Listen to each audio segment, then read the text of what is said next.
As I mentioned before, some of the most devastating things that happen to you will teach you the most. The way I ended up on this path was from a very tragic event. When I finished school, I was completely lost. I had no ambition. I didn't know what I wanted to do. I did everything from I shucked oysters, I was a hostess, I was a bartender, I was a waitress, I painted houses, I sold vacuum cleaners. I had no idea. My girlfriend had been killed in a car accident, and we were living together at the time. My brother's band was performing, and we had broken up. We had fought a lot. She was trying to get me to come back home. I acted like I couldn't hear her because the music was too loud. I was planning on moving back in. I just was trying to teach her a lesson, and I was staying with some friends. So I just acted like I couldn't hear, and I was being really dismissive of her. She had left before us, and as we were driving home, we saw a car, and it was split in two, and we heard sirens behind us, so it had just happened.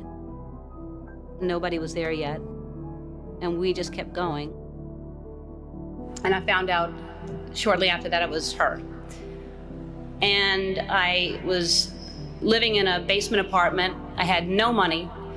I had no heat, no air. I had a mattress on the floor, and the apartment was infested with fleas. And I was soul searching. I was like, why is she suddenly gone and there are fleas here?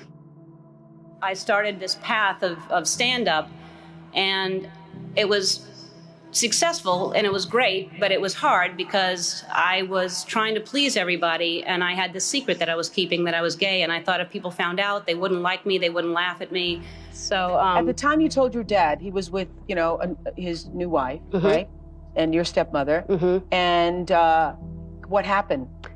Well, actually, he told me that he figured it out. I was upset about something, and he kept saying, did you rob a bank? Did you kill somebody? And I kept saying, no, I just don't want to tell you. And finally, I told him, and he told me.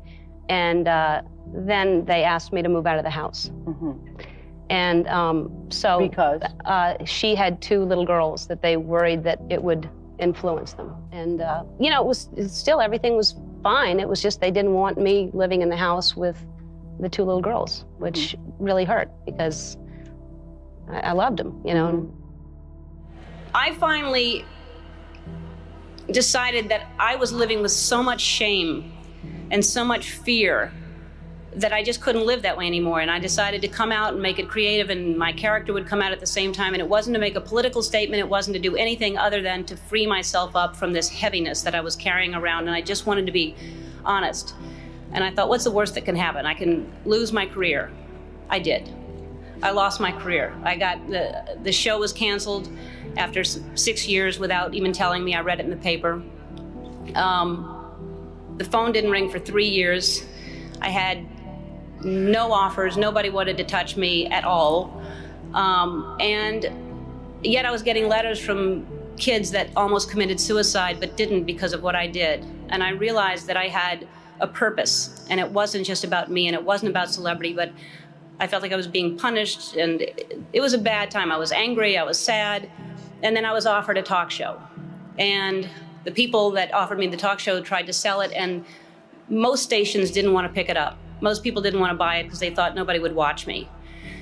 And really, when I look back on it, I wouldn't change a thing. I mean, it was so important for me to lose everything because I found out what the most important thing is to be true to yourself.